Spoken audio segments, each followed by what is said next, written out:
Você pode estar sofrendo com as temidas mamas masculinas, também conhecidas como peitos caídos, ou para os profissionais da saúde, a famosa ginecomastia. E neste vídeo eu vou te explicar por que isso está acontecendo no seu corpo e o que você pode fazer para solucionar esse problema. Então, se você ficou interessado, relaxe, respire fundo, abra sua mente e vamos começar.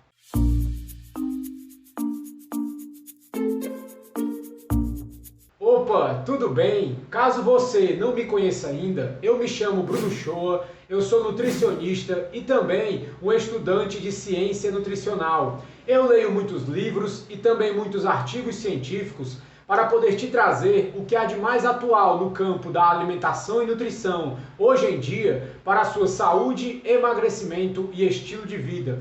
E no vídeo de hoje nós vamos discutir um pouco sobre as tão temidas mamas masculinas, ou os famosos peitos caídos, que afligem vários homens no mundo moderno de hoje.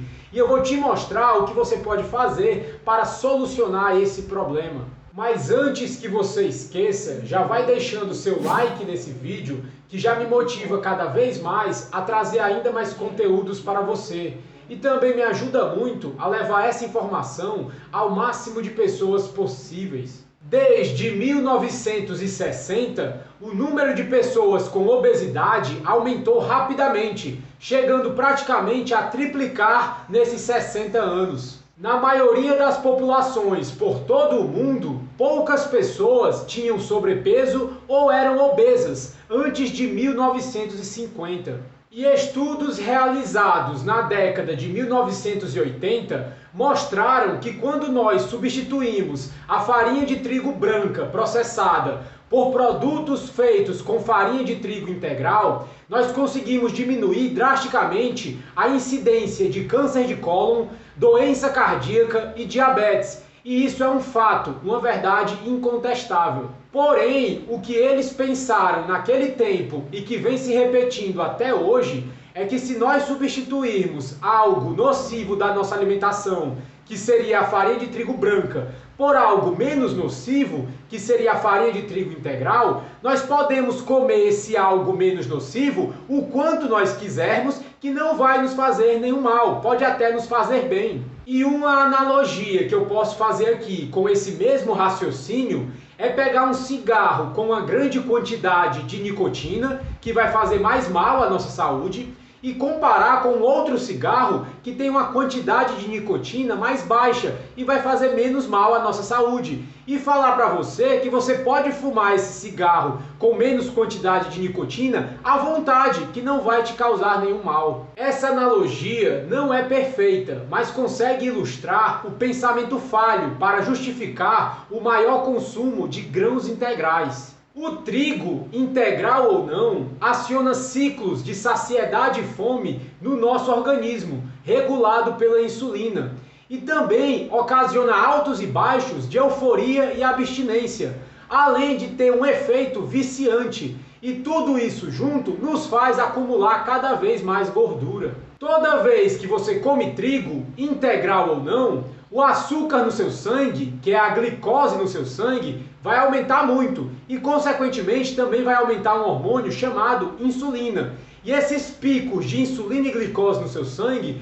faz o seu corpo acumular cada vez mais gordura. E quando você repete isso constantemente, com muita frequência, todo o seu corpo começa a acumular gordura, até mesmo os seus órgãos. O seu coração fica mais gordo, o seu pulmão fica mais gordo, o seu pâncreas fica mais gordo, todo o seu corpo começa a acumular mais gordura. E esse fenômeno que aciona o acúmulo de gordura no nosso corpo é causado pelo aumento do açúcar no nosso sangue, da glicose no nosso sangue. Quando nós comemos algum alimento que aumenta muito o açúcar no nosso sangue, o nosso corpo vai ter que aumentar também a insulina que ele joga no próprio sangue, para poder diminuir esse nível de glicose que está muito alto. Glicose demais no nosso sangue é tóxico para o nosso corpo, então ele tem que diminuir o nível de glicose do sangue. E ele vai fazer isso justamente com a insulina. A insulina vai pegar todo o excesso de glicose que está no nosso sangue e vai jogar para as nossas células, tanto para as células musculares, para as células do fígado, as células hepáticas, e todo o excesso de glicose que não for nem para o músculo e nem para o fígado, a insulina vai transformar em gordura e armazenar no nosso corpo. Em outras palavras, quanto mais insulina o seu corpo produz, quanto mais insulina o seu corpo joga no sangue, mais você vai estar engordando. E quanto mais insulina tem no seu corpo, mais o seu organismo entra em um estado chamado de resistência à insulina. Como tem muita insulina no seu corpo, essa insulina começa a ter menos efeito. E o teu corpo tem que produzir cada vez mais insulina para poder ter o mesmo efeito que antes ele fazia com menos. Então, quanto mais insulina o teu corpo produz, mais resistente ele fica. E quanto mais resistente, mais insulina ele vai produzir. E quanto mais insulina, mais resistente. Mais resistente, mais insulina. Isso vira um ciclo vicioso, com o seu corpo produzindo cada vez mais insulina e engordando cada vez mais. Eu não vou explicar muito a resistência à insulina nesse vídeo e nem a insulina em si, porque eu já tenho um outro vídeo onde eu falo tudo sobre a insulina e a resistência à insulina. Eu vou deixar o link aqui na descrição, caso você se interesse. Mas há mais de 30 anos, os nutricionistas já demonstraram que o trigo aumenta mais a glicose no nosso sangue do que o próprio açúcar de mesa, do que o próprio açúcar branco. E lembrando, quanto mais glicose tem no seu sangue, mais insulina o seu corpo vai produzir. Mas quando nós comemos alimentos que não contêm carboidratos, como por exemplo, carnes no geral, salmão e até mesmo nozes, a glicose no nosso sangue, o açúcar no nosso sangue, praticamente não aumenta, continua igual, aumenta muito pouco se comparado com os carboidratos. De um modo geral, poucos alimentos aumentam tanto a glicose no seu sangue e, consequentemente, a insulina no seu sangue, quanto alimentos feitos com trigo. Mas antes de mais nada, caso você ainda não seja inscrito nesse canal, se inscreva para sempre que saírem vídeos novos, você ficar sabendo. E também você pode estar me seguindo no meu Instagram, @brunoshoa.nutri. Lá eu dou dicas de como você pode emagrecer de uma forma mais fácil e mais rápida, enquanto ganha saúde no processo. E se por algum acaso você está interessado em um conhecimento ainda mais aprofundado sobre alimentação e nutrição, você também pode estar seguindo o meu grupo no Telegram. O nome do grupo é Nutrição Otimizada. Lá eu mando áudios de vez em quando com os assuntos mais atuais no campo da nutrição, que eu leio em livros e também em artigos científicos. E essa gordura visceral que o corpo acumula, que é justamente a gordura que fica nos nossos órgãos, como coração, pulmão, rim, pâncreas, fígado, dentre outros, além de produzir hormônios inflamatórios, também produz muito mais estrogênio no nosso corpo. O estrogênio é um hormônio tipicamente feminino. É ele que dá características femininas às mulheres, como alargando o quadril delas ou até mesmo fazendo os seios crescerem. Mulheres adultas, até a menopausa, geralmente apresentam altos níveis de estrogênio no corpo. Mas o excesso de estrogênio produzido por essa gordura visceral pode aumentar a chance de câncer de mama, já que o estrogênio estimula o tecido mamário. Em consequência disso, mulheres que apresentam gordura visceral têm um risco até 4 vezes maior de desenvolverem câncer de mama. Após a menopausa, a produção de estrogênio nessas mulheres diminui, mas mulheres pós-menopausa que apresentam gordura visceral têm 2 vezes mais chance de desenvolverem câncer de mama, comparado com mulheres pós-menopausa magras e saudáveis. Agora, os homens também produzem estrogênio, mas em uma quantidade bem mais baixa que as mulheres. Então, nós homens somos muito sensíveis a qualquer coisa que faça aumentar o nível de estrogênio no nosso corpo. E só relembrando, quanto maior for a sua barriga e quanto mais gordura visceral você tiver, quanto mais gordura nos seus órgãos você apresentar, mais estrogênio o seu corpo vai estar produzindo. E como níveis altos de estrogênio estimulam o crescimento do tecido mamário, Isso nos faz desenvolver mamas maiores, que é justamente as mamas masculinas, que também é conhecido como peitos caídos, ou conhecido pelos profissionais da saúde como ginecomastia. E os níveis de um outro hormônio, chamado prolactina, pode ficar até 7 vezes maior, justamente pelo aumento da gordura visceral. E como o próprio nome já sugere, prolactina estimula a produção de leite no tecido mamário. Então, altos níveis de prolactina, além de estimular o crescimento mamário, também vai estimular a lactação, a produção de leite. Portanto, em um homem, mamas aumentadas não é apenas uma característica física constrangedora, é um sinal de que o seu corpo está produzindo muito hormônio que não deveria e está muito inflamado de uma forma geral. E existe até mesmo uma indústria se desenvolvendo em cima desse problema masculino de mamas aumentadas. Uma indústria de vestuário, roupas especiais para esses indivíduos que estão com as mamas aumentadas, até mesmo cirurgias plásticas, cirurgias para retirar as mamas, diminuir no caso, e até mesmo uma indústria de exercícios físicos.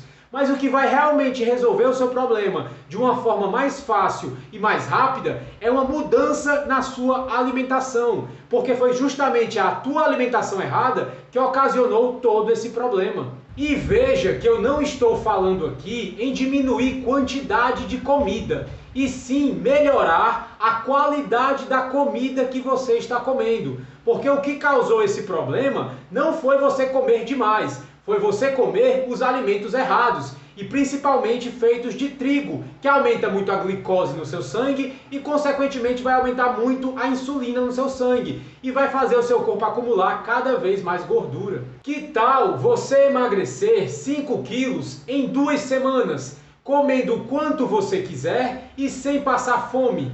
Eu sei, parece até aqueles comerciais de TV, né? Um truque para você emagrecer rapidamente. Mas eu já vi isso acontecer de perto com vários dos meus pacientes. O que você simplesmente tem que fazer é evitar os alimentos que mais aumentam o açúcar no seu sangue, a glicose no seu sangue. Porque esse tipo de alimento vai ser o alimento que mais vai aumentar a insulina no seu sangue e não vai te deixar emagrecer de uma forma rápida e eficaz. Então, se você tira esse tipo de alimento e coloca outros alimentos que não vão influenciar o açúcar no seu sangue, consequentemente, você consegue emagrecer sem passar fome, comendo quanto você quiser, sem usar suplementos, sem usar remédio e sem se matar na academia. E dessa forma, você consegue emagrecer de 1 a 3 quilos por semana. E é claro que no começo essa perda de peso é mais rápida e ela vai diminuindo com o tempo, porque senão você ia acabar virando pó em poucos meses, né? Mas realmente no começo a perda de peso é absurda e muito rápida. E só para você ter uma ideia, esse tipo de alimentação pode te ajudar mais que o jejum na hora do emagrecimento. E isso é de explodir a cabeça. Você pode emagrecer mais comendo certo do que não comendo nada. E eu acredito que isso acontece porque nos dois casos nós vamos diminuir a glicose do nosso sangue. Quando você se alimenta com alimentos de qualidade, a glicose no seu sangue vai diminuir e, consequentemente, vai diminuir a insulina e vai te fazer perder gordura. No jejum também acontece a mesma coisa. Como você não está comendo, a glicose no seu sangue não vai aumentar e, consequentemente, a insulina também não vai aumentar. Mas quando você está se alimentando corretamente, você está avisando para o seu corpo que ele pode queimar gordura tranquilamente, porque está vindo alimento. Já no jejum não. Enquanto você não está comendo nada, você pode estar emagrecendo um pouco, mas você está avisando para o seu organismo que não está vindo comida, você está passando fome, então ele tem que tentar estocar um pouco para tentar sobreviver no futuro. E é exatamente por isso, na minha opinião, que você se alimentar de uma forma melhor é melhor do que fazer jejum logo de cara. Eu até mesmo nem aconselho você fazer jejum no primeiro mês. O primeiro mês o foco é ajeitar a sua alimentação, fazer você comer alimentos de qualidade, nutritivos, para no segundo mês adicionar o jejum, porque aí sim o jejum vai ser bem mais eficaz. E eu já vi vários dos meus pacientes terem resultados excelentes utilizando esse mesmo protocolo. E é cada vez maior o número de estudos clínicos que mostram as vantagens das dietas de baixo teor de carboidratos para a redução de peso. E na minha experiência, eu acredito que o sucesso das dietas de baixo teor de carboidrato vem justamente da eliminação do trigo e dos açúcares da nossa alimentação. E é exatamente porque o trigo e o açúcar são os dois tipos de carboidrato que estão em praticamente todos os alimentos que nós consumimos hoje em dia, no nosso mundo moderno. Então, se você elimina o trigo e o açúcar, você já eliminou mais da metade do problema. E entre os meus pacientes, existem vários que perderam 5, 10, 15, 20, 30 e teve até mesmo um que perdeu 50 quilos ao longo de um ano, mudando apenas a qualidade da alimentação e continuando comendo o quanto ele quisesse, mas dos alimentos certos. E isso faz todo sentido. Quando você elimina esses alimentos errados da sua dieta, que estão fazendo girar esse ciclo de glicose, insulina e acúmulo de gordura, você automaticamente fica mais saciado, sente menos fome, precisa comer menos e automaticamente está ativando a queima de gordura corporal e automaticamente consegue emagrecer mais facilmente. O problema é que muitas pessoas pensam que nós temos que emagrecer para poder ficar saudável. Na verdade não, é justamente o oposto. Nós precisamos primeiro deixar o nosso organismo mais saudável. Quando o nosso organismo está mais saudável, ele consegue perder peso, perder gordura de uma forma bem mais fácil e mais rápida. E nós deixamos o nosso corpo mais saudável, eliminando o que está fazendo mal a ele. E o caso de sucesso de hoje é um dos meus pacientes, o Carlos Neto. Ele conseguiu perder basicamente 33 quilos em 6 meses, o que dá uma média de menos 5,5 kg por mês. E hoje em dia, após um ano de acompanhamento comigo, ele conseguiu atingir a perda de peso de menos 50 quilos. Parabéns, Carlos Neto! Bem, pessoal, mas por enquanto é isso. Eu espero que esse vídeo tenha te ajudado de alguma forma, mas eu vou ficando por aqui. A gente se vê no próximo vídeo. Um abraço e tchau!